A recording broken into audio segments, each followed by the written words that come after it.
வெற்றி பயணம் திட்டம் கட்டணமில்லா பேருந்து பயணம் என்று அறிவித்துவிட்டு அது பிங்க் பஸ்ஸில் மட்டும்தான் என்று கட்டுப்பாடு விதித்ததால் பள்ளி கல்லூரி செல்லும் மாணவிகள் முதல் வேலைக்கு செல்லும் பெண்கள் உட்பட குறிப்பிட்ட அந்த ஒரு பேருந்துக்காக காத்திருக்கும் அவல நிலை உள்ளது. எனவே அந்த நிலை மாற வேண்டும். மேலும் குடும்பங்களில் ஏற்படும் சூழலால் அவசர மற்றும் அத்தியாவசிய பயணங்களை மேற்கொள்ள வேண்டிய நிலையும் ஒவ்வொரு பெண்ணுக்கும் ஏற்படும். அது மாதிரியான நேரங்களில் கையில் காசில்லை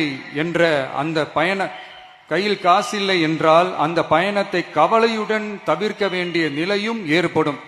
இது போன்ற தர்ம சங்கடமான நிலையை தவிர்ப்பதற்காக அரசு போக்குவரத்தின் அனைத்து பேருந்துகளிலும்